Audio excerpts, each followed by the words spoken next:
in this time moving forward. Um, so I'm going to begin just with, this is a life cycle of a church, and some of you who worked with me that weekend, you worked on this together. I had all of your leaders fill out a church leaders assessment, and you kind of plotted yourself where you were on this graph. And on the left-hand side, churches begin when they launch, and you were a new church start, long time ago, but you were a new church start.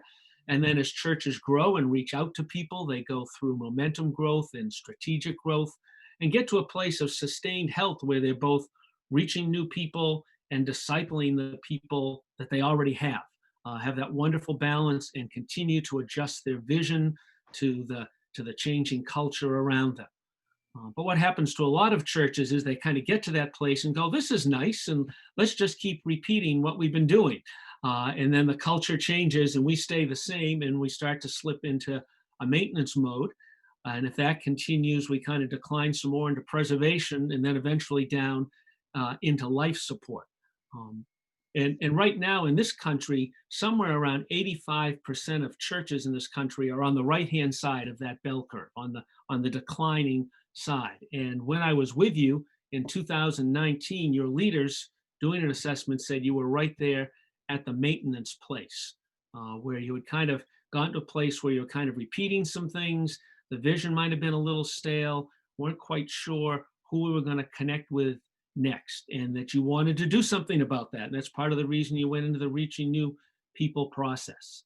And just to give you some of the realities in the country today, about 60,000 churches in our country, somewhere between 300 and 350,000 are in life support, right on the edge of whether they're going to make it or not. And there's a real question whether a lot of churches will make it in the next 18 months, coming out of COVID. One of the statistics that Cindy shared with me, and looking from your records, that kind of reinforces that maintenance position, is the 48% decrease in worship attendance in South Portland from 2003 to 2018. And as Cindy mentioned, that was one of her concerns, when she went into the sabbatical, and some of the work that you've been doing as the result of that. And obviously we want to kind of reverse that trend, because there's lots of people out there. Part of the issue is that, in this country, churches have a public relations issue. If you don't go to church, most of what you see on television and other media is not good. Often what's highlighted are church fights, church scandals. So if you don't go to church, you don't have a very good image of us. And if you Google what unchurched people think of Christians, most of the words that come up are not very flattering. They're, judgmental, bigoted, uncaring. And unfortunately, some of that has even been reinforced during COVID with some of what churches have done, to ignore the COVID signs, still meeting, starting, second waves of COVID in their communities, being judgmental of other people. So that hasn't helped. And when all of that gets broadcast on the media, we all get painted with that same brush. So to reach new people today, we have to overcome some of those stereotypes. And that happens when people meet you and they go, oh, you're not like that stereotype. You're a church that is open, that cares about people, that is involved in mission and justice. But they don't know that till they meet you. Because so many of our churches are in decline, today across the country, less than 20% of people go to church anywhere. And in New England, it's now under 10%. Matter of fact, New England and the Pacific Northwest are the least church places in the country now. So the bad news is that not many people are going to church. The good news is there's plenty of people out there for you to reach. 90% of the people in the greater Portland area aren't going anywhere and could connect with a wonderful, vibrant church like yours if they only knew about it.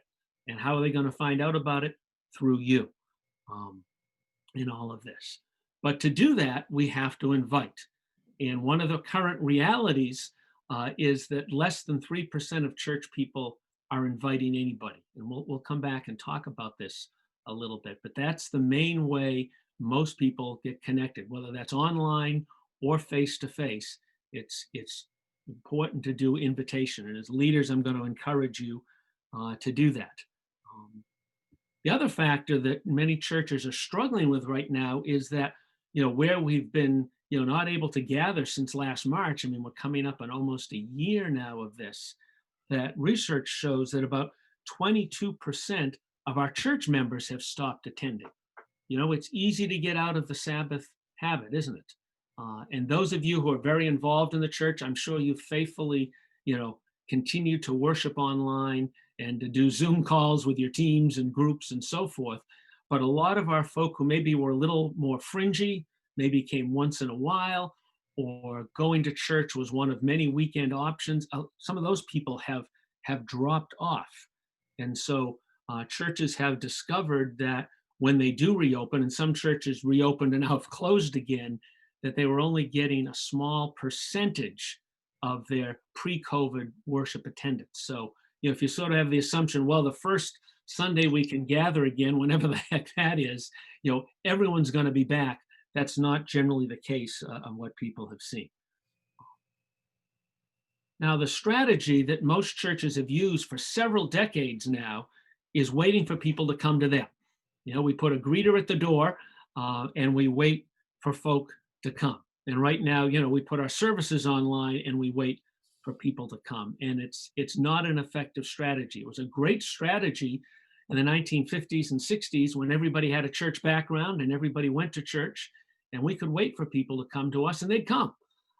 But over the last few decades, we now have a couple of generations of people whose parents and grandparents didn't go to church and didn't pass on that tradition to them. So you have lots of people who drive by your building, and I know you're on a busy street, and when they drive by the building, it doesn't even register in their hard drive, oh, that's a church, because it hasn't been their experience. So the old traditional ways churches tried to reach are not effective.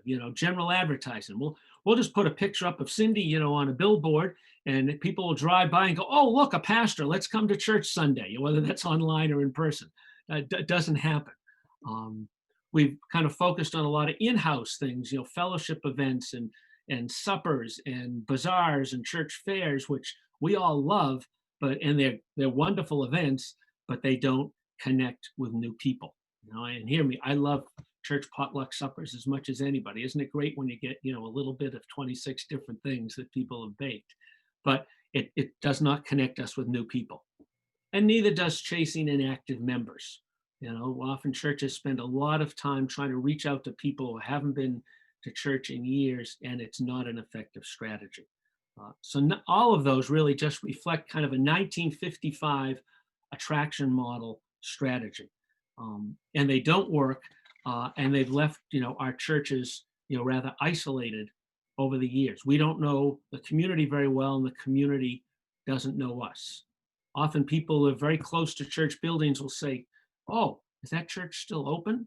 Gee, are they still in business? And particularly now with COVID, where they don't see as many people in and around the building, that even gets reinforced. So that's just sort of a little of the lay of the land of where things are for churches across the country. And I know you've experienced some of that as well, because I've had conversations with you. So I want to take just a few minutes, and I know we have limited time today. So what are some of the key things churches are doing to work on vitality and to work on connecting with people, in these very strange times, that we live in? And I just want to say the most important thing is for you to be excited about your faith. If you're excited about how you're growing in your faith, the impact your church is having, you're going to talk to other people about it, right? We do that when we read a good book, we tell our friends about it. When we see a movie or a TV show, we tell our friends about it. Well, what about all the wonderful things you're doing, at First Church? Are you excited about it? Are you excited about your faith? That kind of bubbling excitement is one of the most important things we can do. Behind all the program strategies, everything else, are you excited? And so I want to encourage you to kind of rededicate yourself to that and remember all the wonderful things that you're doing and why you're there and why this church is so important to you and why your faith is so important to you. And what churches do, to try to connect with new people is they try to figure out, and I help churches do this all the time, what's the next group of people you're going to reach in your community. In the South Portland, Greater Portland area, there's lots of different groupings of people, based on age and cultural background and what they do for work, white collar, blue collar, racial, ethnic, and all sorts of factors that create different groups. And no church can reach all the groups in their community all at once. So Vital churches ask the question, what's the next group God's calling us to reach? And can we figure out what that group is and what they need and what they look like? And we go out and connect with them. And some of the ways churches do that is they start with some demographics, and you have access to the best church demographics in the country, Mission Insight. And would encourage you to take a look at that. Draw your mission field and take a look at it and download some reports. And it will give you, population numbers and education and income and some of the usual census stuff.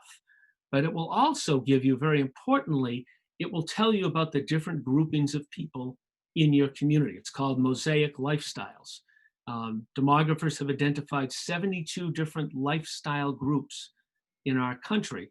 And when you download the report, you'll see which ones are most important for your community. And with some descriptions of what they do for work, what they're interested in, a whole bunch of data, which will really be helpful to say, which group can we connect with? Which one do we have some affinity with? And as you discern that, you can then also on Mission Insight, go to a Ministry Insight Priorities report, and it will tell you the life concerns of those groups. And that's going to be a very important starting point. What are the folk we're trying to reach? What are they concerned about in life? What are some of the issues they're concerned about? And that's going to be a connecting point for us. And then we can go and interview some people in the community who are already working with that group. One church I was working with, their next unchurched Harry and Mary were parents with preschool age kids, and that matched, who they were as a church. And so they went out and interviewed, the town librarian who did children's story hour, and the Y people who did kids programs and daycare centers, and they got behind the numbers, a little sense of what were the needs, what's the lifestyle, what's the rhythm of this group we're trying to reach. And that began to give them some clues of how we can connect with them. And then churches just also do some prayer walks through their neighborhoods to kind of look at the community with some fresh eyes. After a while, when we just zip off to the grocery store or to church or wherever, we don't really see the neighborhoods anymore. So churches just slow down enough to walk around some neighborhoods and just, what's God point out to you? What do you notice about your neighborhood? And you put all those pieces together, and then you describe what's that next group we want to reach. Who's our unchurched Harry and Mary, or unchurched Mary and Mary, or whatever your group happens to be. And do they have any church background? Are they locals or transplants? Locals are people who've been in your community sometimes for generations. Transplants are new people. Very different how you minister to those two groups. Picking out an age range, so that with 10 to 15 years, not we're trying to reach everybody from age 3 to 112 all at once. What are their habits and expectations? What's the ethnic makeup? What are the life issues and hopes and dreams of the people we would like to connect with? What's the socio-economic conditions? Who's been connecting with us online during all of this time? And we write a description. Now, I want to just say for a moment here that sometimes church folk get kind of squirrely about this, and they go, well, gee, if we focus on one group, does that mean we're excluding others? Not at all. In fact, it's just the reverse. When we focus on a group and connect with them well, they bring all sorts of people, all sorts of a diversity of people. If we try to reach everybody all at once, we don't reach anybody. So it's sort of counterintuitive thinking a little bit, and then churches spend some time then putting some activities and programs that will meet people right where they are. This is kind of the 5 blocks you see in front of you is kind of, the journey people take, towards faith. whoever you identify as your unchurched Harry and Mary, most of them are in those first two blocks because they don't go to church. So they're either currently not interested in church at all, or they're that large group, and you probably hear this all the time from friends and coworkers. Well, I'm spiritual, but I'm not religious. I'm not connected with a church. Um, uh, Square three is when we start our faith journey, when we first begin to come to a church or start a faith journey, and then we help our folk go deeper in faith, and that's where you do a lot of your current discipleship work. And then as people go deeper, we want them to mentor and invite others. But the starting point, obviously, for our unchurched Harry and Mary, most of them is in 1 and 2. So what churches do is when they've identified that group, they start to do things right now, mostly online, that will connect, will develop some initial interest with those people in those first two categories. So a lot of those things won't be churchy things. I have churches across the country all the time tell me, well, we did a Bible study, but nobody, from the community, joined us online. Well, if I'm in 1 or 2, I'm not ready for Bible study. I need to first connect with you. So growing churches, think that through and do some activities that will connect with the needs and the hopes and dreams of the people they're trying to reach. Let me give you an example. A church I coach in Northern Virginia, it's sort of on the next ring of suburb to Washington, D.C. So it's one of those communities, where they can't build the houses and the schools fast enough. And their unchurched Harry and Mary are all these young families moving in with school-age kids. Well, one of the things they've done during COVID was they did a whole series of online forums using a school administrator, a school counselor, a pastor, and they provided some forums about helping families say, how do we deal with having our kids at home doing long distance learning? We're trying to do our work from home. How do we juggle all of that? So they provided some very practical experiences that developed some interest amongst some of those parents who currently weren't interested in church at all. Then they offered some Facebook groups to do some follow-up, some support groups to help parents deal with that. That moved them a little bit closer. And then some of those parents, having gotten to know some of the church folk, then began to show up for the online worship. And a number of them now are part of that church. But the church had to reach back and meet people right where they were at first. Another church that was reaching seniors. They were in a community that was all 55 and older housing. And they started with some programs on, what to do when you move into a new community. How do you find a doctor? How do you do estate planning? They just did a whole bunch of very practical pieces that piqued some interest and connected people to start them on a journey. And that's what, growing churches do. And again, most of this work obviously now is going to be online. Hopefully in time, we can do both online and in person, but not right now. So, growing churches, they're excited about their faith. They figure out who they're going to connect with. And then they just keep providing messages that we're here for the community we serve. So churches are really supporting the community online. Usually when I look at most church websites and social media, it's about, here's what we're doing in the church, come join us. Churches are flipping that around and are beginning to put online things that are happening in the community. So they celebrate a new business that opens. They celebrate something that happens at the high school. They celebrate, different leaders in the community who are doing great work, social service agencies, and they make that part of their celebration. So that when you come to a website or social media, you see, boy, this church is really there for the community. They also thank a lot of groups that serve the community. And I know you've done some of this, to do thank yous to the frontline workers, to us teachers. I mean, think what our teachers have gone through, my goodness, in this last year. Unbelievable, isn't it? And just to send notes, to give gift cards, just to say thank you. And it's so well received in the community. And then to continue to partner with different agencies in the community who meet community needs. And I know that's one of your strengths. You have a tremendous mission outreach program there in South Portland, and continue to do that. to have impact in the community, so that, dying churches think the community should be there for them. Growing churches say we're here for the community. And the last piece I just want to say to you is, in this time, vital churches, they get members inviting others. We got to do better than 3%, friends, of inviting.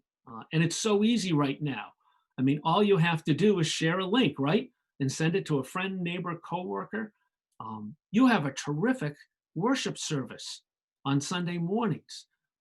Don't keep that a secret, and it's very easy. Just, hey, here's the link. I thought you might like to check it out. And it's easy for the guest, right? All they have to do is check you out from the safety of their kitchen or living room. They don't have to walk into a strange building full of a bunch of people they don't know. So there's really an advantage right now. An invitation has never been easier. So I want to encourage each of you to think about the next person, family that you would like to invite to a worship service, some event you're doing, social distancing, or an online, Zoom study, or whatever, something that you're excited about that you'd like to, share with others. To do all of this, churches then often have to look and say, what do we stop doing? Are there some things that, we've done in the past that are really no longer effective? And do we at least take a sabbatical from them for a while? And, if there are some things that you've done for a long time and you don't know how to stop them, well, this is the perfect time. Blame it on COVID. We've had the Butter Festival for 40 years, but, gee, we can't do it this year, and you get a break from it, and maybe you don't go back to it again. So are there some things we should stop doing or pausing so that we can connect with people online, we can be for the community, we can invite others in all of that. And again, I just want to remind you, it's all about relationships. I'd love to tell you there's this magic pill program that will suddenly just deposit all sorts of people at your front door or online, and there is no such thing. It's the work of investing in people and building relationships and walking with them and then inviting them. And you have so many good people. You have so much going for you in this church. There's no reason why you can't impact, a whole bunch of folks. Churches have tended to be quite passive. The old saying, don't wait for your ship to come in, swim out to it. Waiting for people to come is waiting for the ship to come. And instead, I want to encourage you to swim out into the community, connect with people, invite them, and help them have the wonderful experience you've had, experience of faith and being part of a faith community that makes a difference. Now, Cindy, I don't know if you want to do Q&A now or later after Michael does some conversation. What would you like? I was planning on doing it later. Okay, well then let me stop sharing right there, and we'll let, I know I've thrown a lot at you, and so be thinking of your questions, and we'll let Michael take over. All right, wonderful. Thank you, Paul. Michael has, one of the things I appreciated about his book is that he is a UCC minister.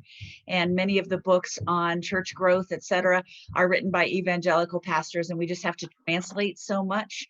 And it was really nice to have a book that was written with our kind of church in mind. Michael has pastored the largest church in the United Church of Christ and has been pastor of other renewal churches and has done wonderful work there as well, and now works as a consultant too. So Mike, would you take over now?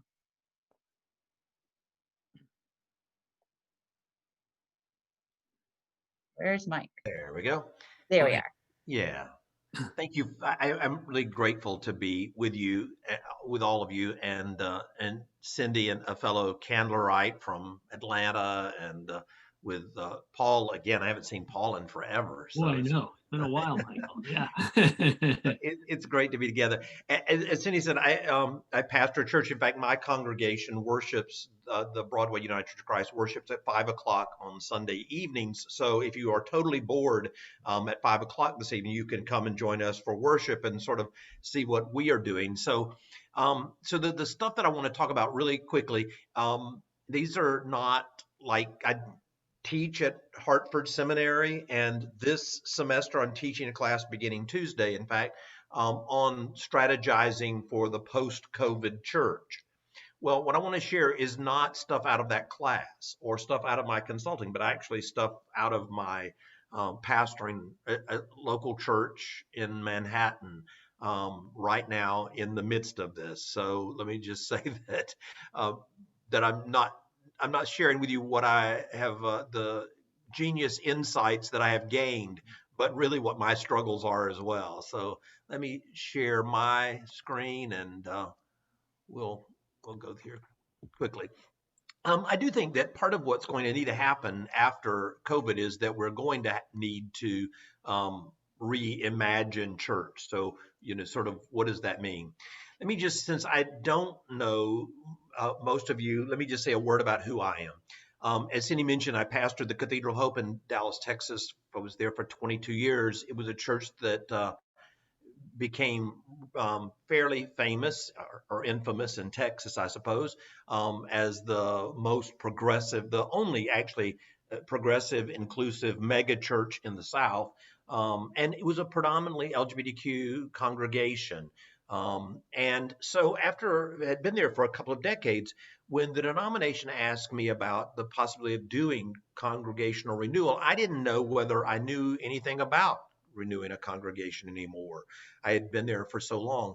So I went to a small church in Atlanta, Georgia, in the Virginia Highland neighborhood of Atlanta, not far from where Cindy went to seminary, and became the pastor of that church. They weren't able to afford a pastor, so our agreement was that I would be their pastor for free, and they would let me sort of experiment on them and see if I could figure out how to grow a church.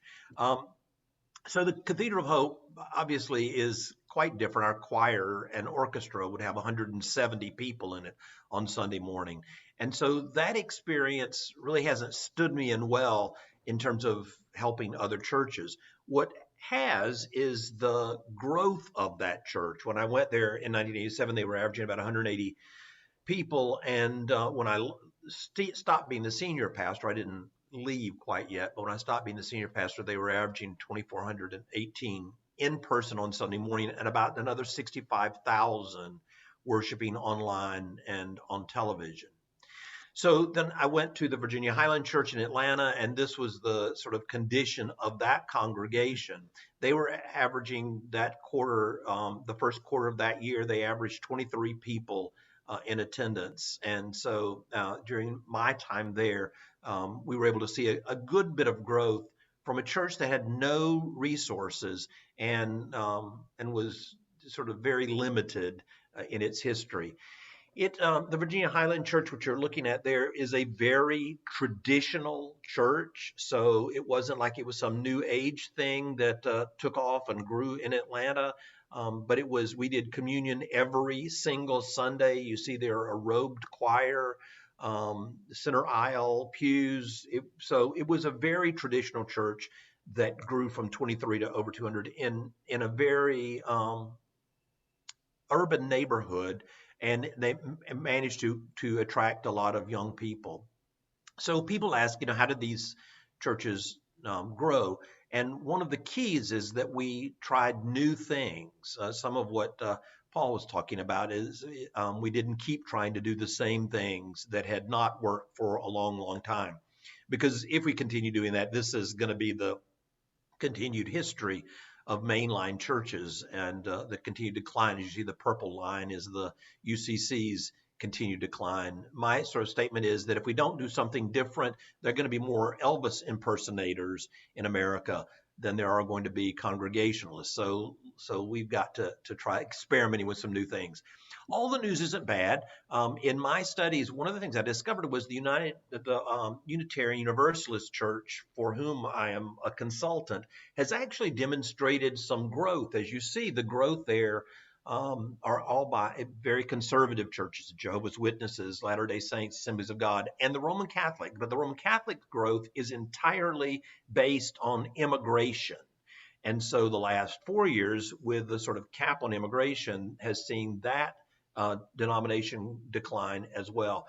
The UUA, though, managed to reverse their historic decline by identifying some core values that they shared. They came up with like 7 principles, like universal human rights, like caring for the environment, those sorts of things. They weren't theological values, but they were social values. And they committed themselves to that with such resolve that when people attended, when people did Google searches, these churches came up and they said, okay, if you're an environmentalist, we are the church for you. And people, even people who theologically might not agree with them, have been attracted to that church. Now, 1.9% is not much growth, but it's much better than the decline of all the other mainline churches. That isn't to say that all Unitarian Universalist churches are growing. The future is unevenly distributed, but as a whole, they are doing better, certainly, than the United Church of Christ. So let me just mention some insights that I have had actually since I wrote The Vital Vintage Church about church growth. During the time that I was at the Virginia Highland Church, the church grew, but it grew excruciatingly slowly. Every church I had ever served in my career, and I started as a United Methodist pastor when I was 19 years old, and so I worked my way through college and seminary and been doing this a long, long time. Every church that I've served has grown. But when I got to Atlanta, it was for the first year, it was as though I didn't know anything about congregational renewal anymore because the growth of that church was so very slow. And so my sort of evaluation of it uncovered some causes of that I had not identified previously. This is the first one. I think that what's happening with church in America is sort of the new normal. Back in 1776, in the neighborhood of when your church was founded, only 17% of Americans identified themselves as church members. Now, notice in the 19th century, about 37 to 35%, and then up from there until we got to about 2005, and that was the highest percentage of Americans saying they belong to a local church. Now, never did more than 40% of Americans actually attend, but 69% of Americans said they belong. My point with all this is that Christianity is not dying. The mainline church is going to continue to decline, but we may very well go back to what the 19th century level was of about 37, 35% of Americans who attend church. But we aren't dying. There will come another great awakening, and who knows, COVID may be it. But right now, I think what's been happening historically is we've been going back to what was the norm for the 19th century. Part of why we continue to compare ourselves, your church included, to our heyday of the 60s, 50s, 60s, early 70s, part of the reason that is different is that there are more women pastors like yours, but fewer women church leaders. Now, let me explain what I mean by this really quickly before I get stoned. What happened in the 1940s, of course, was World War II. And in World War II, lots of the young men went off to war. And as a result of that, young women, and all women actually, went to the office and to the factories and to the farms and to the shops and really led America during its most productive era in our history. The rest of the world was awestruck that America was able to produce so much war material to win the war. And that was because women were more competent than the men they replaced. But unfortunately, when the war was over, the men all came home, wanted their jobs back. And so people thought, well, women will go home and have babies and blah, blah, blah. And that was the reason the church boomed. Not at all. Women did go home and take care of the house and have children. But what the real reason for the boom of the church was that women also went to church.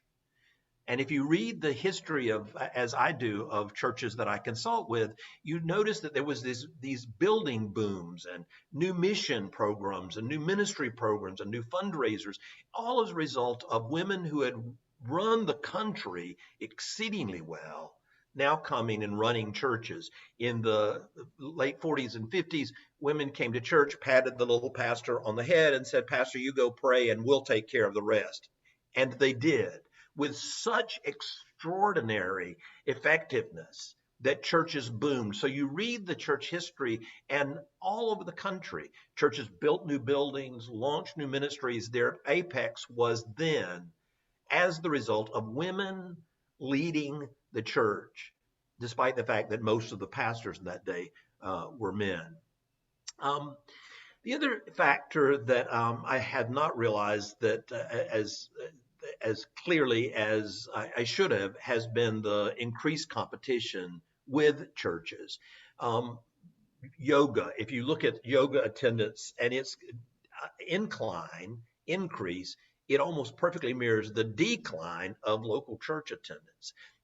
Sports on Sunday mornings, when I was a kid, they just would not have had that.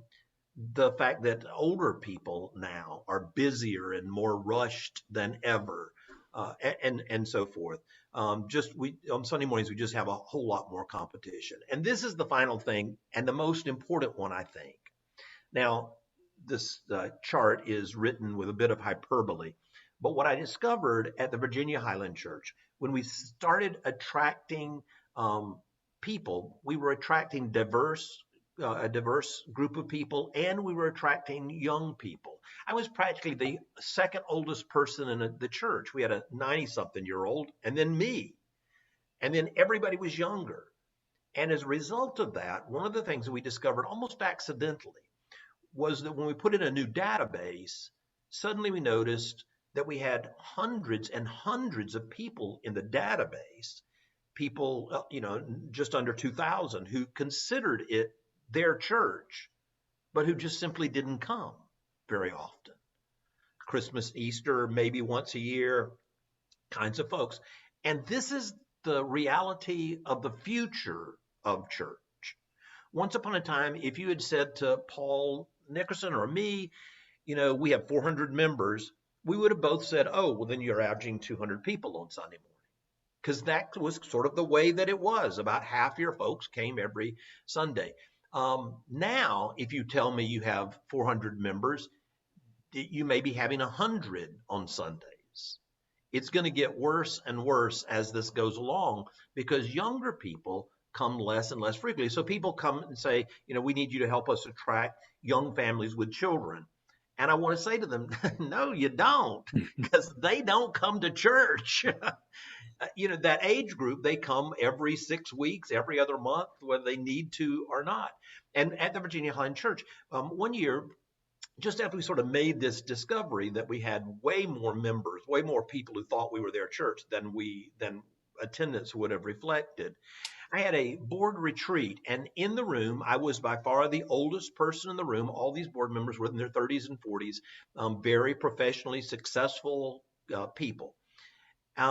So this was in February, and we were talking about, and I said, so we have like this pool of 2,000 people who consider us their church, which is why I'm exhausted. I'm pastoring a church of 2,000 people, but only 150 or so show up on Sunday mornings. And one of the members said, "Well, why is that?" And I looked around the room and said, "You've got to be kidding me." The person who asked the question had not been to church since Christmas. 6 weeks in, this was my treasurer, 6 weeks in, he hadn't even been to church, he and his family. And so I just pointed out how infrequently the people in that very room attended. It wasn't they didn't love Jesus. It wasn't they didn't love the church. It wasn't they weren't, committed to the church. It was that the frequency of attendance has just declined. So think about it. If people went from coming 3 times a month to 2 times a month, one fewer, that's a decline of 25%. It's no one's fault. It is simply the way the world operates these days. And so some of what you're experiencing is just this sort of statistic. So I looked at your membership, and the membership of the actual membership of your church hasn't changed very much. The giving of your church is actually, now I just looked at objective statistics, so forgive me if I'm mistaken about this, but it looks like giving has stayed strong, membership has stayed strong. What your loss is around attendance. And I just want to say to you, a good portion of that is this.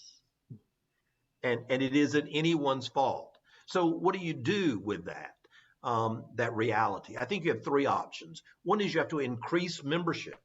What we discovered in Atlanta was to get 200 people on Sunday, I had to have a pool of nearly 2,000 people to draw from. Once upon a time, 400 people would have provided 200 people on Sunday. But that's just not true anymore. So increasing membership is critically important. Secondly, you've got to increase the frequency of attendance. And there are a variety of ways to do this, but social media is one of them, providing alternative events that attract people, creating the sort of thing, buzz in the community that people don't want to miss, that sort of thing. There are lots of ways to increase the frequency of attendance, but you have to deliberately, consciously do that and not just assume that people are going to continue to come 2 or 3 times a month, because that's simply not going to happen. And finally, I think you have to have different metrics. We clergy have been judged and have judged ourselves. I have to say I judge myself. If attendance is down on a Sunday, I feel guilty, ashamed, like a failure, disappointed in myself. So that's how I've judged my own effectiveness. But the truth of the matter is, we're going to have some new metrics. Butts in pews and bucks in plates cannot be the metrics by which we decide if we're being successful or not. We've got to find other metrics. Let me give you just one example of this. I baptized a baby at the Virginia Island Church one Sunday morning, and the family came forward. The little boy was about 8 or 9 years old. Abraham had been adopted from Africa and was this wonderful African, now American kid, the family. So I'm baptizing the new baby in the family. The husband is there. Never met him before. On my way home from church, I said to my partner, I really was glad to meet so-and-so, and he seemed like a really nice guy. I just wish he came to church more often. And my partner said to me, "What do you mean?" And I said, "That's the first time I've ever laid eyes on him." And he looked at me and said, "Oh." He said, "He and Abraham come every Saturday to the food pantry. So that's where I've met them. I see them every Saturday when I volunteer at the food pantry." So I knew him. I didn't even think anything about it. So let me ask you, does this father count? The next Sunday, I said to his wife how glad I was to meet him. And she said, "Oh, he's really the religious one among us. I don't know anything about Christianity. That's why he's why we're here. But he's working on his PhD. And Sunday mornings when we go to church is the only quiet time in the house."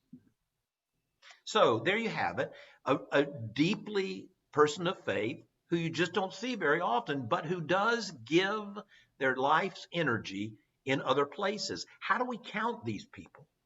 Because more and more younger people are going to volunteer. We would, at this church in Atlanta, we would have a mission thing, like we were packing boxes to be distributed to food pantries from and 200 people would show up. 60 people would be at church on Sunday, but 200. So young people really are more compelled by these sorts of things, and we need to figure out how to count them.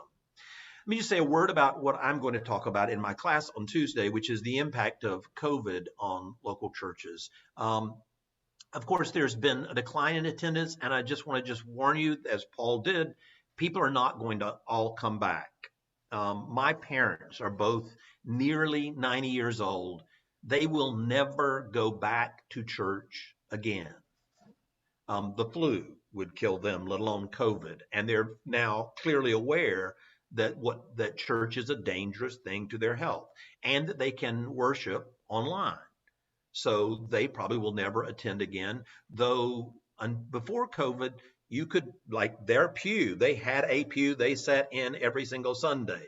and the pastor knew them and knew they weren't there when they were in that particular, but that's changed. I think it'll be different for young couples with children as well. They found new ways to do church around a television or around a computer, and it's going to be much easier for them to do it that way than to try to get kids ready one more day a week and out the door on time. So I think that if we're just thinking things are going to go back to normal, we're mistaken about that.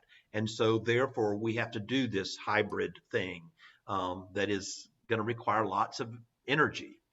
The giving decline, there's been a significant economic impact here in New York City especially, but probably in Portland as well. Lots of restaurants have closed and many of them won't be reopening. It'll take a while for that to come back. The loss of community, we haven't seen one another in person in a year. And while, the first few months that was deeply missed, we have found other ways to do that. And so community, which was one of the strongest suits for churches, we have lost some of that, I think.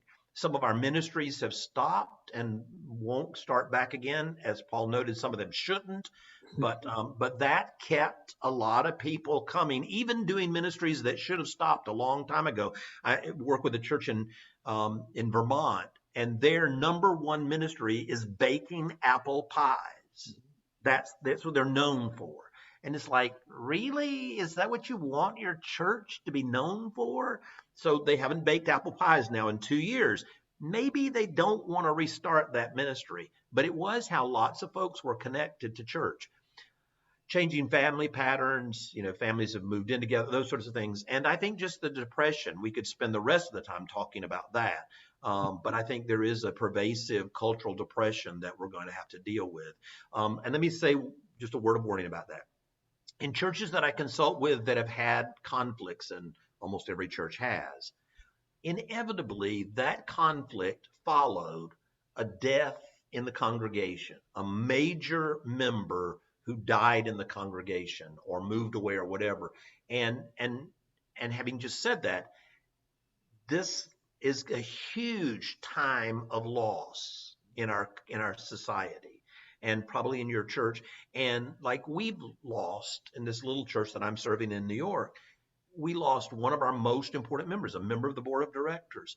And we haven't had an opportunity to grieve that together. We haven't been together to say, oh, well, if Danuta was here, she would have done so and so. We just haven't had that. And so if we don't figure out ways to process this loss and depression, there will inevitably be conflicts that manifest it. And you're going to look back and say, where the heck did that come from? Why are we fighting over this? And we won't really be fighting over this. So that's just my word of warning to all churches. The positive impacts, COVID shoved our churches into the late 20th century, not 21st century, but into the late 20th century. Suddenly we started using technology and doing online worship and the kinds of things that Paul and I have been trying to get churches to do for years. Suddenly we're doing it. Recurring giving, we're figuring out ways to give using technology rather than just passing the offering plate every Sunday. We've begun to identify some community needs that were there, but maybe not as prevalent as they are now. So therefore, we have ministry opportunities. Also, this is a great opportunity for changes. And one of the things in this class that I'm teaching on Tuesdays is I'm going to try to help churches identify what it is that they can change now, which they might not have been able to change prior to COVID, and how not to go back to, how to find new leadership, structure, governance ways to do church. And just change itself. We have experienced so much of it that I would just say, Cindy can say to you all, we can change. Look at what we did. Look at how we did it when COVID forced us to. We don't have to be forced to make these changes. We actually have the capacity to do that. And, many folks don't believe churches have any capacity to change. The elephant in the room is, are we willing to change, to give birth to something healthy, this hybrid church? And the warning is that if we don't, we certainly can go extinct. These corporations were very profitable, very wealthy, and very powerful, and now they're very gone. And if they can be gone, so can our churches. So unless we do adapt. I always say that growing a church is simple but not easy. You have to get people to come. You have to get them to come back, and then you have to get them to stay. And so it is that easy, but it isn't that simple. When I went to the Virginia Highland Church, I took that philosophy, but getting them to come back and stay was much harder. One of the things that I had to do was reinvent worship in a way that attracted and retained new people, and to use some creative ways to do that. The book 50 Shades of Grey was popular, a bestseller, when I did a sermon series called 50 Shades of Grace. And advertising that in that neighborhood really did attract young people. And you notice on our Easter Sunday, we served mimosas, not typical of a Southern church, but very typical of that age group. So we did mimosas and pedophores after church on Easter Sunday, and we put everybody outside in the front of the church with what looked like champagne glasses in their hands. And all the people driving by and walking by and running by, passing by, saw that this was a very different kind of church than our very, very traditional building indicated that we might. And that's what Fellowship Hour came to look like at the Virginia Highland Church. Rather than using our fellowship hall, which was underneath the church, we just dumped people out in the front of the church and gave very clear indication that this was a church alive and well. And it's amazing how many people came as a result of just this, seeing this church thriving out front. Lau Schauer, who was my mentor, said the chief role of leadership in seasons of great transition is to facilitate people dreaming the myth of nostalgia. The good old days weren't really all that good. And what I'm hoping is that none of us try to go back to normal, but we all really work on our churches being the kind of new thing that it needs to be. Because if we wake up and tomorrow's 1950, the United Church of Christ is ready for that eventuality. But if we wake up and it's the 21st century, we've got to figure out new ways to do that. And worshiping is one of the keys to that. You'll notice this very, very, very traditional worship service, but also notice the two screens there. One of the things that we did was put these screens in this very traditional service and then use them in such a way that we attracted and retained younger people. And so that was just one of the ways we took traditional values and reinvented them for the 21st century. Now, you've spent a year, maybe by the time we get together, a year and a half with people's worship experience being screens entirely. So seeing church on screens in your building is just one way to sort of begin to do hybrid church. This particular Easter Sunday, I used Frozen as the modern lesson and the illustration. Again, just the final thing I'll just say is that weekly attendance is going to continue to decline, I'm afraid, but weekly giving doesn't. And so one of the things that I try to teach every church is to move from pledge campaigns to recurring giving campaigns. From getting people every fall to make a pledge to getting people to sign up to be recurring givers. KRA on the left is the NPR station in Dallas, and 5 times a year for 2 weeks at a time, they beg people to make a pledge. WABE on the right side is the NPR station in Atlanta. And when we went there, suddenly we thought, well, we missed the spring membership drive, our pledge drive. And what we came to discover was that WABE in Atlanta only did a couple of very brief fundraising drives a year because they didn't ask people to make pledges. They asked people to become sustaining members. And what they said after some study of this, what they said was, if people will become a sustaining member at $10 a month, that's $120 a year. That is much more beneficial than for them to make a pledge of $150. The reason for that is if they make a pledge for $150 and write that check, next year, KERA's got to raise that $150 again. If they're a sustaining member and they make a pledge of $10 a month, though 120 is less than 150, the following year, that sustaining membership continues and it builds on itself until they were able to do fundraising half as much as the NPR station that tried to do it getting pledges. And so one of the things that churches, I hope, are learning right now in this time of pandemic is that if we can get people to sign up to be electronic givers, that will sustain us going forward as weekly attendance continues to be a challenge.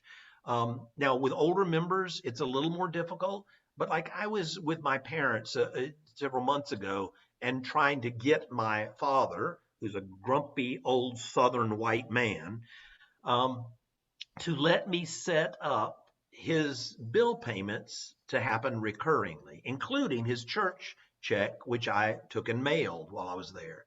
And he was like, no. And I said to him, okay, Dad, your Medicare supplement, it's automatically withdrawn from your checking account, right? He said, well, yeah, because that's the only way you can sign up for it. And I said, so you trust your insurance company more than you trust your church? So why not, if you're going to pay that bill that way, why not do this that way? You don't have to have stamps. You don't have to write checks. You don't have to run around town. You don't have to, and you never miss. You're paying your bills or paying your church.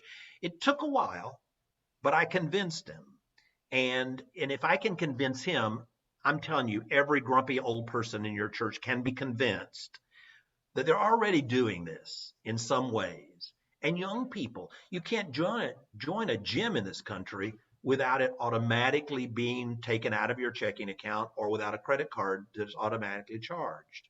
So they're used to this, and it really will create a financial base that will save you next time there's a blizzard in Portland, Maine, and nobody shows up for church. Their money still will. My theme is always, you can always have your way if you have enough ways, and giving people as many ways as possible to both serve the church and serve God and give is really important. Finally, I'll just say that when I got to the Virginia Unchurched, they had no money. I mean, they could not pay a pastor, so I served them for free. Their building was falling down. They had no endowment. And I'll just say that if this church can do it, so can you. And if Paul and I can help, I hope that we will. So, Cindy, I'll turn it back to you now. All right, wonderful. Thank you so much. One of the things, Mike, that our people on council and spiritual life and worship who read your book really connected with was the phrase something for everyone, but not everything for anyone. Do I have that quite right? Yeah. Can you tell us a little bit about that? Well, I do think that that especially churches like ours that value diversity, we just have to begin with the assumption that we can't possibly be all things to all people. That's just not possible. Now, what we try to provide is entry points for different people, young people who really are committed to the environment. Can they do that in your church, through your church? Now, there are UCCs that's all they do. And that's an interesting approach. It worked in Clemson, South Carolina, to start a church there just doing environmentalism. But that's not what I'd recommend. But I would recommend lots and lots of diverse entry points and retention points. But to be very clear that we're not all going to be happy with everything. One of the things that I say over and over and over to every church that I talk to is the key to the future is going to be if our membership, if those of you gathered here today, if we can take off our bibs and put on our aprons, if we can make a mental shift from thinking church exists to meet my needs, church exists to serve me, to realizing we are the church and we exist to meet the needs of others. I used to, at the in membership class at the Cathedral of Hope, and that church grew like wildfire. We had took in 300 members some years. And I did one piece of membership class, and that was the very beginning when I would say to folks, you know, how many of you are Baptist? How many of you are Roman Catholic? How many? So we're all these different things. So what does it mean to be a member of this church? What it means is when you go from dating the church to being engaged, being married to the church, you take off your bib and you put on your apron. And on the Sunday, when you come to church and we've stopped singing your favorite chorus or whatever, and you're sitting there going, and you look down the aisle and you see that the new thing we're doing has brought someone to tears. On the Sunday that you can see that and say, thank God I'm a part of a church that exists to meet their needs, not mine or just mine. On the day you say that and mean it, that day you will actually be a member of this church, because that's what it means to be a member of this church. You've taken off your bib, you put on your apron. So every Sunday morning, I remind folks, the people sitting around you are the ministers of this church. If you need something, just call on them. I'm really reminding my own members that they're the ministers of the church, so they need to be friendly to these new people because they're there to serve, not to be served. And that shift allows lots of changes to take place, because the things that, you know, we hold on to are the things that are meaningful to us, but they may not be meaningful to the next generation. And so therefore we have to be willing to say, this church served my needs when I needed them. Now we need to serve their needs. And that's what I'm here for. All right, wonderful. Thank you. I'd like to open it up for questions now. I believe, mute everyone so that we wouldn't hear your conversations or your dog barking. So if you would like to speak, feel free to unmute yourself. If you and another person start to speak at the same time, I'm just going to make the simple rule that whoever's first name is earlier in the alphabet goes first. Okay, so if you have to stop and sing the ABC song, we'll all wait for you to do so. Who would like to ask a question?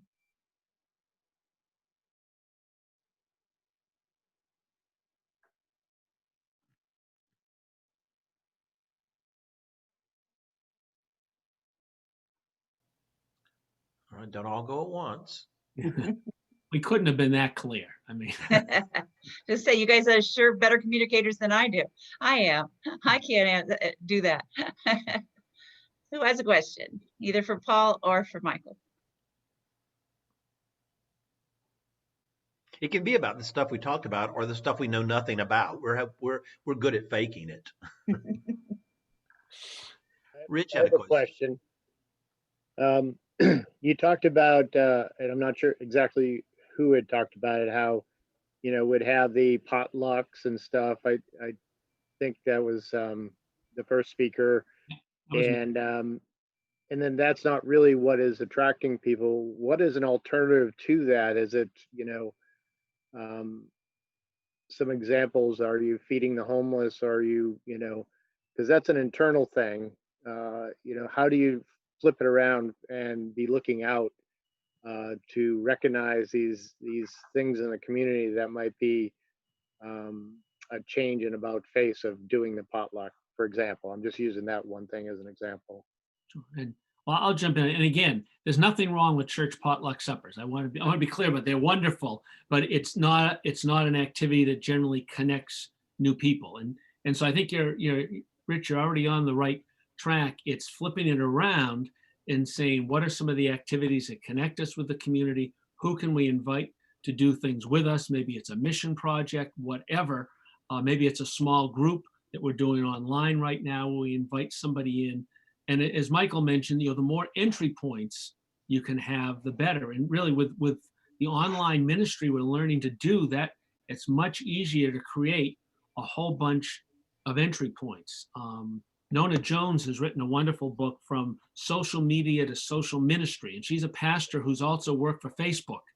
And just, I encourage, it's a great resource because she talks about all the online work being a way of getting people onto our front porch, to our front door, and then into our living room by that kind of engagement. So keep thinking about the people you know and what are some ways you can can move out of the church and connect people. And again, right now with online, it's even easier than ever.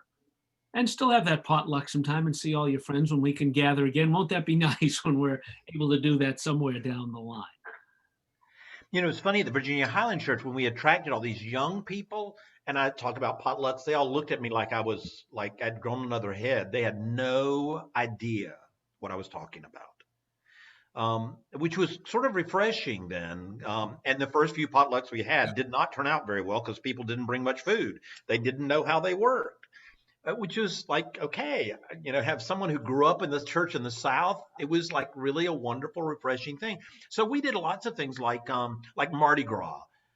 We would do, you know, jambalaya, and someone would fix it and provide it, and people would come. Or craft beer tasting. Or our most popular small group was called Wine and Word. And so it paired Bible study with wine tasting, and or you know, just those kinds of creative things that that began to attract young people, and that young people really could relate to, that were part of their sort of life experience. Where potlucks really is only churches do potlucks. So, Hi Chairman? there. This is Walter Kimball. Thanks for helping us. This question is for both Paul and Michael. What should be our first steps after this meeting? What should be our first steps starting tomorrow or starting Tuesday? well, let me say that I have to be ready to answer that question on Tuesday. And in my own church, one of the things that I'm really clear about is that we need right now to be developing a strategic plan for when we regather. That just thinking everybody's going to come back is an illusion. So what do we need to do to maximize that? So it looks like now we may not regather, at least in New York City, until September. I mean, we had planned Easter originally, and then we moved it to probably Pentecost, and now it may be September. But whenever we regather, I want it to be like Easter.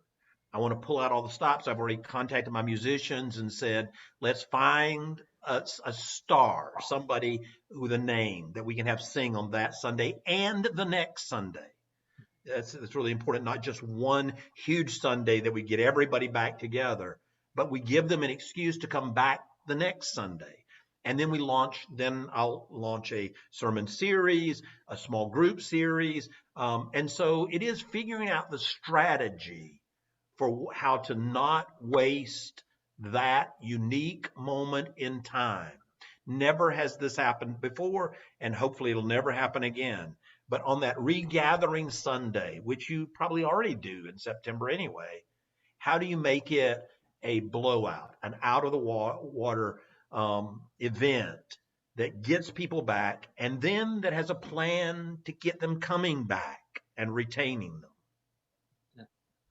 Just to follow up on that, Walter, I agree wholeheartedly. I'm talking with a lot of churches. We talk about a relaunch in the fall, and to think like a new church start, because in a way it is kind of like a new church day, and to have a whole bunch of celebrations and a whole bunch of follow-ups, and yeah, to really take advantage of that. And I just think, you know, more and more, and I think, you know, building on what Michael said earlier, the more we have a heart for the community, and we can pray about it, we can get out there, we can understand the dynamics of it, and say we're here to serve, and factor that all into that kind of relaunch. That's going to make a huge difference. I think Charmin was next, and then Stan. Thanks. Don't like change. We start there. Your discussion was incredibly enlightening. My heart is racing, both in anticipation and fear.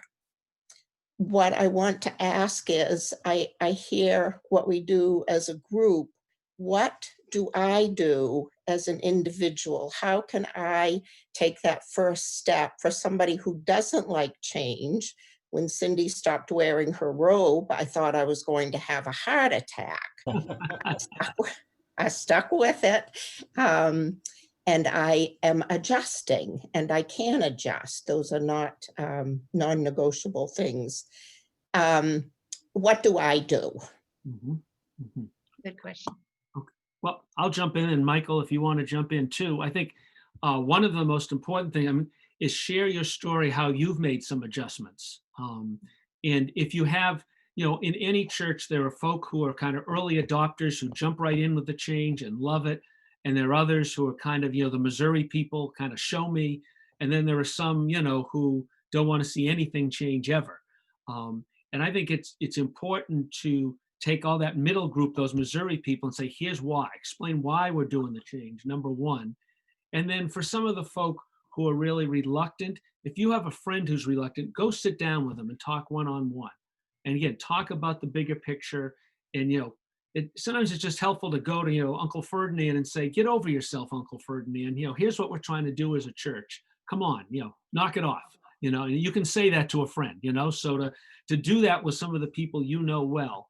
But here's why we're doing it. And because we want to bless a whole bunch of people. We want the next generation to experience the good news, and and get the bigger picture in mind. And again, as Michael said, it's not about the bib, it's about the apron and all of this. So but if you've made some adjustments, share that and say, you didn't die, and the church didn't die when Cindy took the robe off, right? It was okay, and we had, and again, think of the changes you made last March when you jumped online and learned how to do all of that, and you've done it, right? So we can change, we can make differences, and we're seeing new people show up. So, that's the exciting part.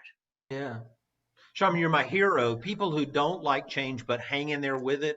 And so what my sort of philosophy about church has been that everything changes all the time.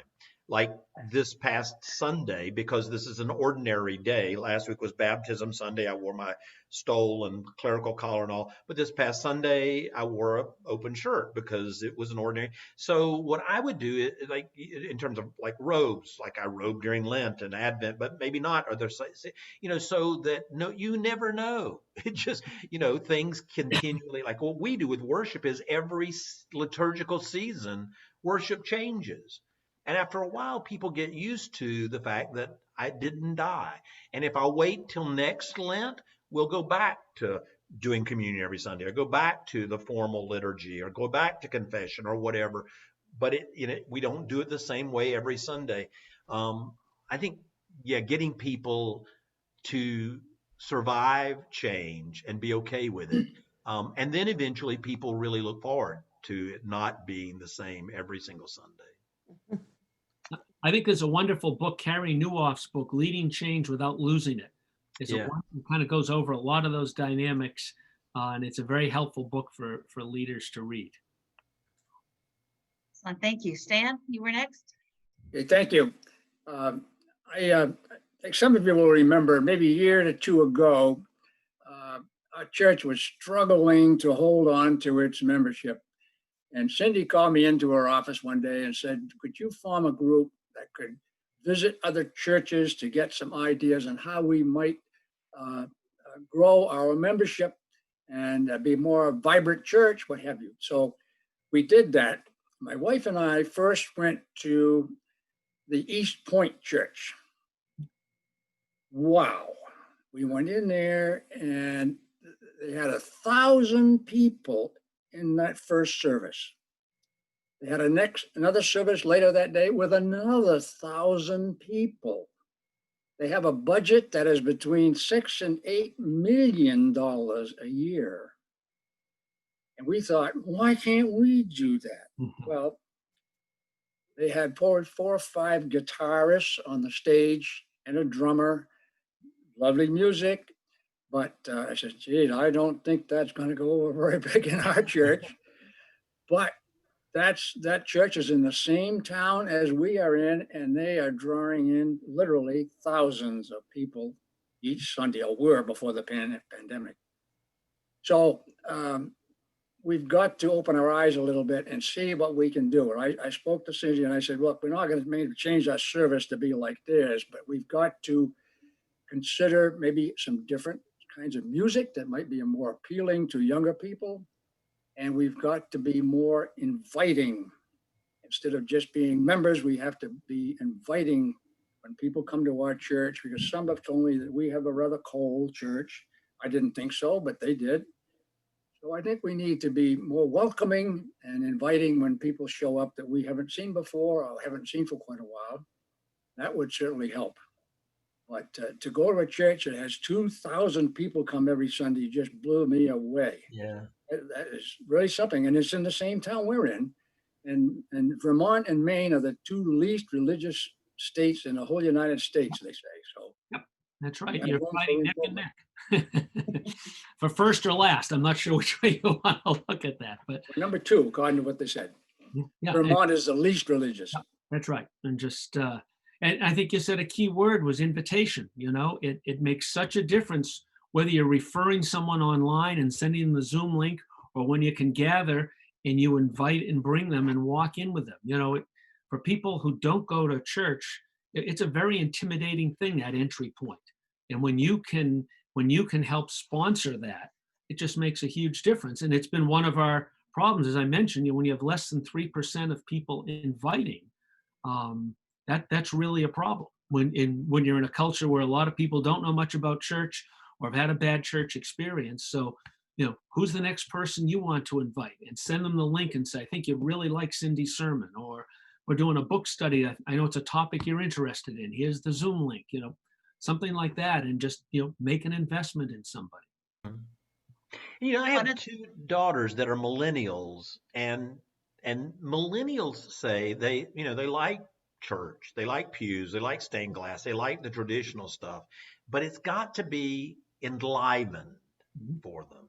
In other words, you know, like the tune is fine. It's the beat that's got to change if we're going to, you know, attract and retain younger people. And so I think my book, obviously, the Untitled Vintage Church, the Cathedral grew to 2,000 and something people on Sundays as a result of serving communion every Sunday, processions, you know, singing hymns, having an organ, all of those sorts of things. They didn't do away with that, but they did contemporize it. They did bring it into the 20th century, if not the 21st, and they did adapt it so that it really does feel relevant to the lives of younger people. So, I mean, I miss some of the old hymns sung in the old-fashioned ways. Tough. Get a recording. You know, what really needs to happen is we need to sing hymns in a way that young people can say, oh, that has just wrong. I mean, for me to have a young person say, you know, I've been singing that Gloria every morning. I wake up with that tune in my head. How do we do music and worship that lodges itself in the hearts of young people? That's the key, I think. One of the interesting things about Stan's experience of going to East Point, and I visited there as well during my sabbatical, is he and I, neither one liked the way they served communion. Because they hand out these little cups, and you peel off the top layer, and Stan said it was dark and he couldn't see to peel off the layer.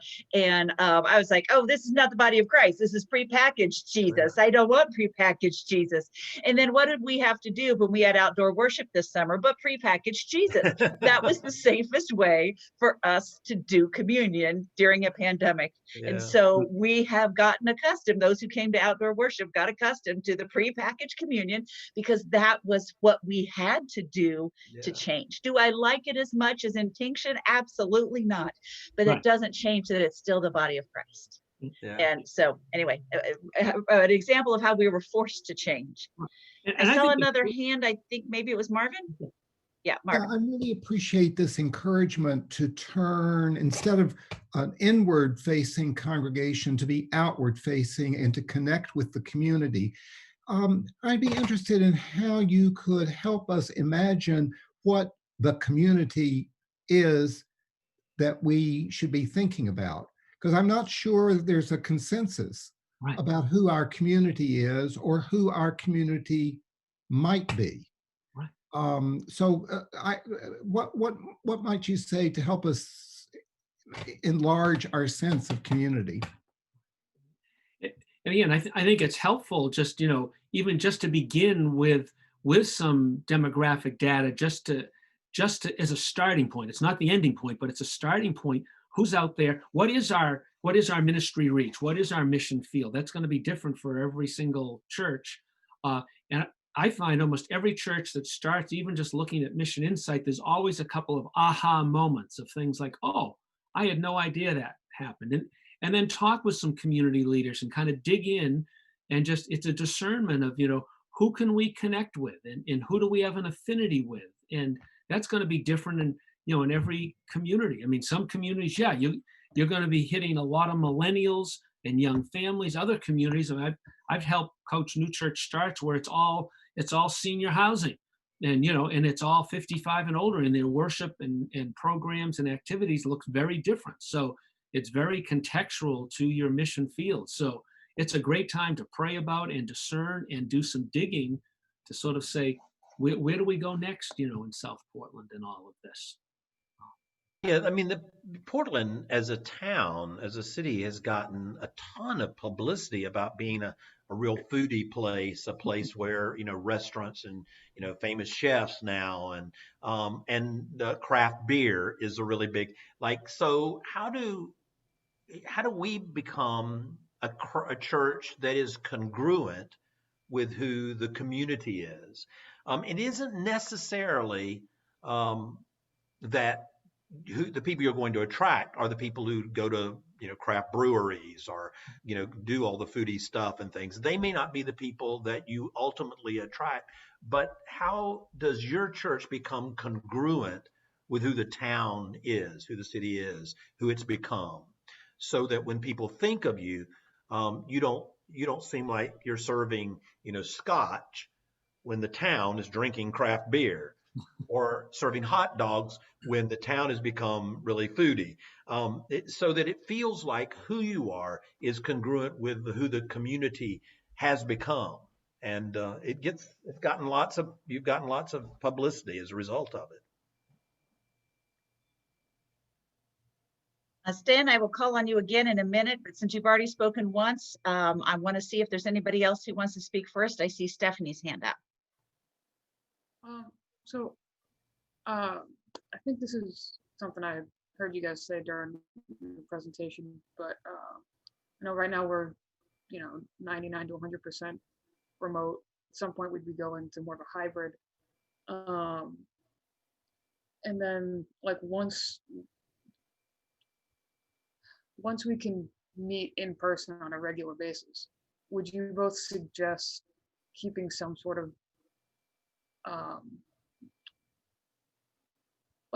I guess an online, more like a heavier online presence, like doing like a book discussion or some kind of a group like that online for folks who either can't make it Sunday mornings, or as a way for them to sort of ease in to,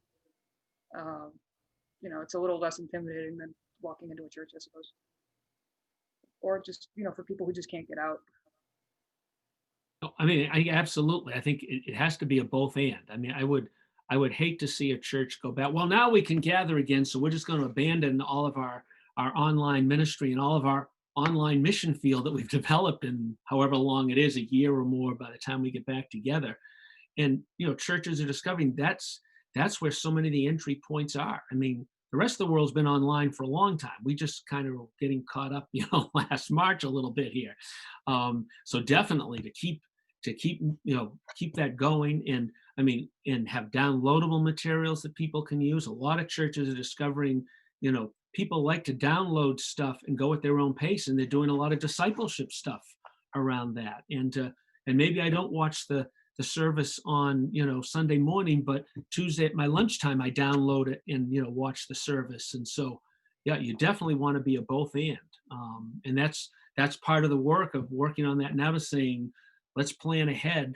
If we do open, say in September, how does that hybrid church look, and how do we do both well?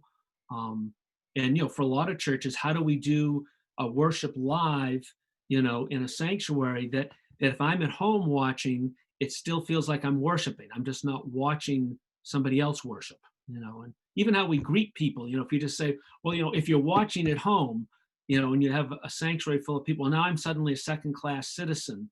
I want to experience it the same way. So to think that all through, that's going to be a big challenge, but I think an incredible opportunity, for churches, moving forward. Yeah, one of the things that I think hybrid worship, the online thing, can do is help improve in-person worship. For example, sitting at home or watching on TV, you will drive young people away or drive them absolutely crazy if they have to sit there and watch while, Miss Sally gets up from the third pew and walks to the front pew to do the reading, finds her place, says good morning for the 16th time today. That sort of thing will drive people watching at home or on television, for example, absolutely crazy.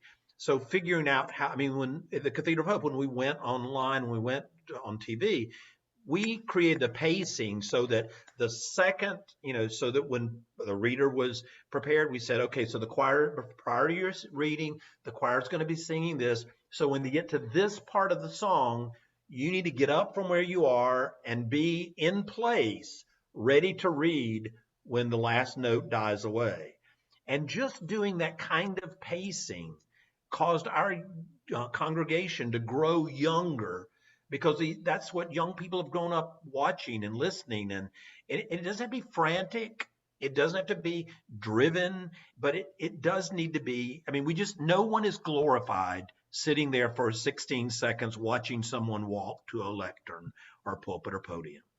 It just has to be as thought through as the kinds of things that young people are used to watching online, because it's that important.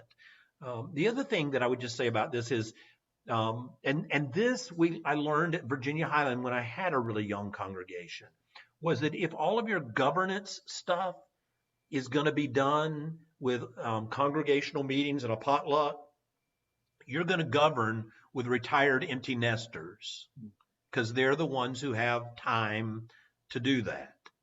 If you really want young families with children to participate in meetings and committees and those sorts of things, you've got to figure out a way to do that online, so that increasingly, I don't know if you even allow this, we had to change some of our rules so that you can have meetings online rather than in person, because this sort of thing probably will gets much more participation with young people than if you had a meeting after church on Sunday with a young couple with two young children who, what are they going to do with these babies while they need to be fed, or they need to be whatever, napped or whatever. And so taking what we've learned now and retaining it will allow us, I think, to reach another whole generation of people that the church isn't reaching right now.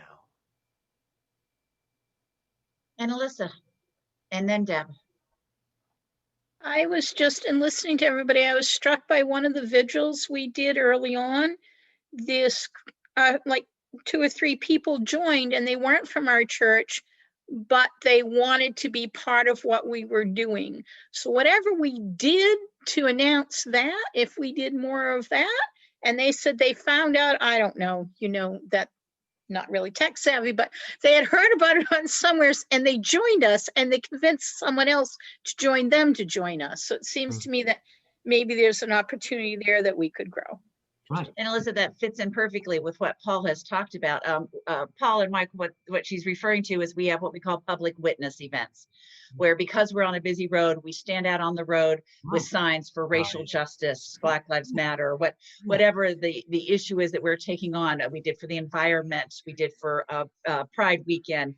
And then on seemingly unrelated, but on Christmas Eve, because we weren't worshiping together in person, I invited everyone to come at 8 o'clock after our 7 o'clock service was over and hold battery operated candles out on the street as we played Christmas music. We had probably 50 or 60 people show up, and half of them I did not know. They saw people standing there holding candles and with Christmas carols, and they parked their cars and they got out and they joined us. So that's the kind of thing that really fits in well with what Paul has talked about. That's spot on.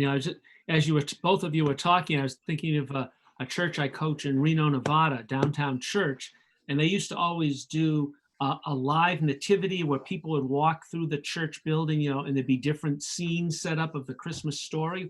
Well, of course, they couldn't do that this year with COVID.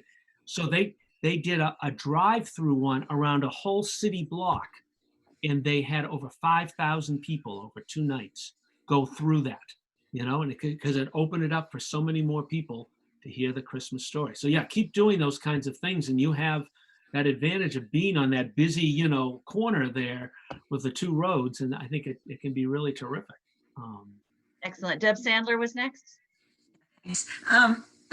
You've talked some about music, but I wonder if you could share a couple more thoughts about music. And one of the things that's happened, we've had a very vibrant choir and music director, and she's been fired this past fall, and some of us are trying to understand the need to change music, or how much music needs to change in order to be vibrant in this day and age. So I wonder if you could speak more about that.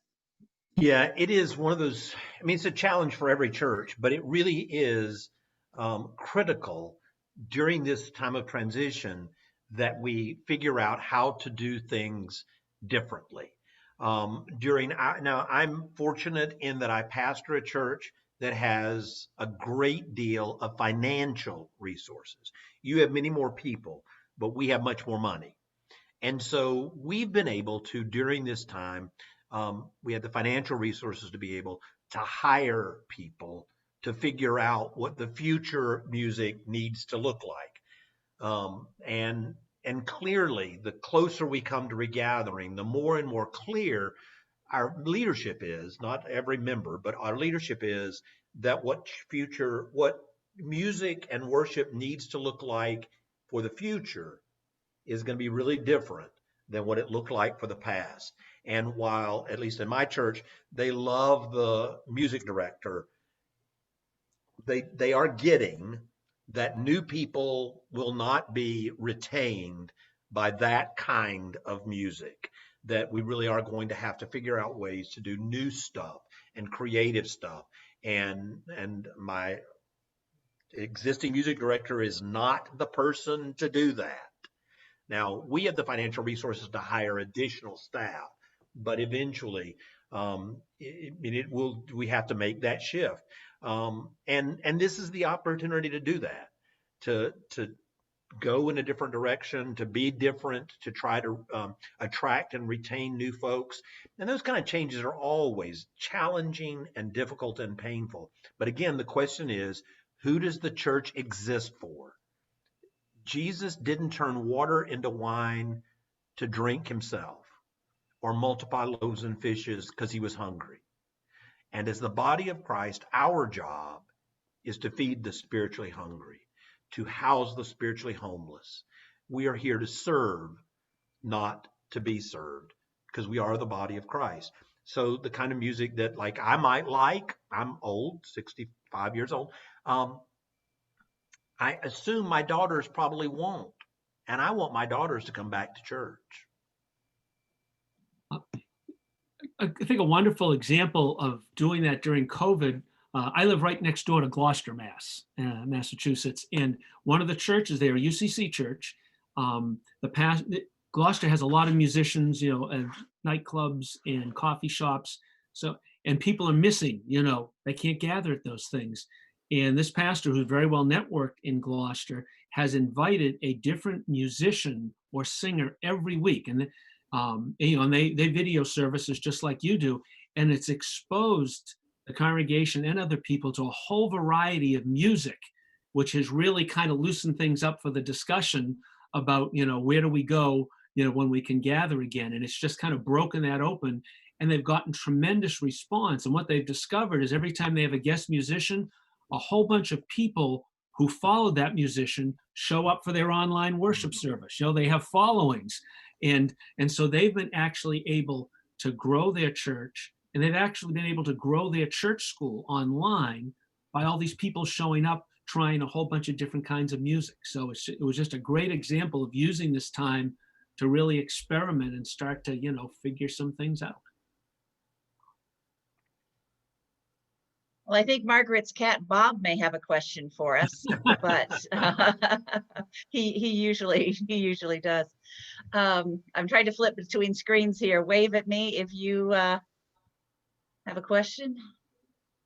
But just one more comment, Sure, Stan, go ahead. and I'll be quiet after that. You have That's to okay. double your pledge though, Stan, for the extra comment, okay? Okay, I'll work on that. Yep. One thing I would like to see our church do, because our church does a lot of things, and many of those things I don't even know. I would like somebody to put together a list of all of the activities that our church does or supports, so that we can see, the members can see how busy a church this is.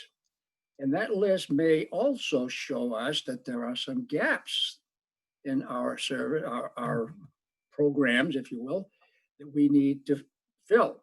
It may also give us some tips on what we may want to change. And as you mentioned just a moment ago, Mr. Piazza, that these visiting musicians is a pretty interesting idea. How far that would go with us, we'll see. But I think if we had a list of all that we're doing right now, it would help us to gel a little bit better where we might want to modify things and expand things for the future.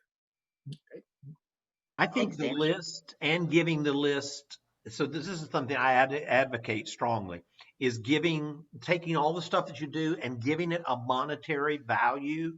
Now that sounds really crass, I realize, but what happens is that the church does so much, and by assigning a monetary value to it, suddenly you realize how much you are doing, how valuable your church becomes, what I call the charity of choice, when you begin to assign monetary values to all those volunteer hours. The Center for Nonprofit Management gives you an amount of like $23.80 per volunteer hour.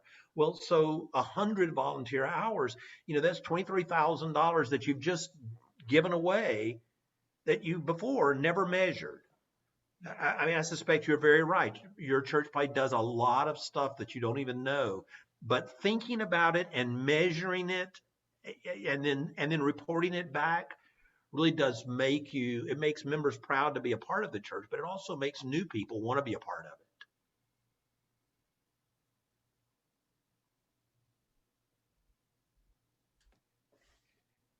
All right, anybody else have a question or comment? Chris. So I have a comment and then a question. The comment is that a couple of times Paul has mentioned Mission Insight for the demographics. And just to let you know that as part of the search committee for Steve, I was doing some of the work with Mission Insight to help inform the search committee, and I'd be willing to dig into that further if that made sense as part of this vitality effort. The other thing, the question that I have is just your thoughts about some of the other programs. Sorry about my dog. There's a friend going by. Some of the other programs within the church, and I'm thinking of things like youth programs and Christian ed programs, both for children and for adults. The music program that we have, and other types of outreach within the community. And I'm going on mute now. I'm not quite sure what the question was about that, about the youth and everything else. Well, just your thoughts about the relative value of those different types of programs. From my vantage point, a lot of the churches I work with, again, adapting some of the adaptations they've learned during COVID have been really, really helpful. And right in your neck of the woods, one of the churches that was in your Reaching New People group was Blue Point, which isn't very far from you. They learned how to increase their Sunday school by talking with a church I was working with in New Hampshire, that where they couldn't do the traditional, Sunday school classes for kids, they started sending home some kits of stuff, and then they had members share those kits with neighbors, families, and then they would do online programs together. And interacted with a whole bunch more families, and have actually grown their church school and the amount of families during COVID. Had another church that sent home, Advent boxes for families of things you could do at home and follow along with the worship. And they gave every member 2 boxes and said, you got to give one away, to do, things like that. So yes, again, adapting that and realizing that, that not everyone's going to show up on a Sunday morning for worship. They're not also their kids aren't going to show up all the time for, 4 weeks out of 4 Sunday school. And how do we adapt that and do online stuff and live into that? Are all going to be important pieces. I think it's going to be part of the hybrid church moving forward. Yeah, I do think this has given us some opportunity to expand what we do. And like there's a church, a large African-American church in Washington, D.C. that videos a portion of their children's Sunday school time every week and then puts it up on YouTube so that the kids of parents who don't come every Sunday don't get left behind or don't feel excluded the next time they do come because they've been able to participate in it. But let me just say that while I think this is an incredible opportunity to expand what we do, we're also going to have to make some difficult choices about what we don't do. Because your church, like most churches, can't really afford to hire all the staff you're going to need to only expand. You're going to have to make some difficult choices about ways in which we can do this more effectively, for example. And I often coach churches, particularly new church start pastors, to include in your vocabulary the words "not yet." A new church start with 20 people, and a family comes in with 2 teenagers and grandma in tow, and they go, "Well, where's your youth group and where's your seniors ministry?" And you have to be able to say the words "not yet." Here's some things we can do well. Here's some things we can't do right now. And again, I think that's why figuring out who are we going to relate to in the mission field, that's going to help us make some of those choices. So our methods follow the mission field as well. Yeah, I'll say at the Virginia Highland Church, we did this program on identifying your vision and values and mission. And one of the things that was most effective was that church became really razor sharp clear about what their vision was and was not, what their mission was and was not. And so they were able to say no to lots of things that were good, but weren't our thing. And then they were able to say yes to the things that were. For example, they had this homeless ministry that just exploded because it was congruent with their vision and mission. And as a result of the explosion of that homeless ministry and sort of the publicity it got on Facebook, a woman in Houston, Texas, gave that church $1 million for its homeless ministry because they were really clear who they were. But it also meant they had to be really clear who they were not.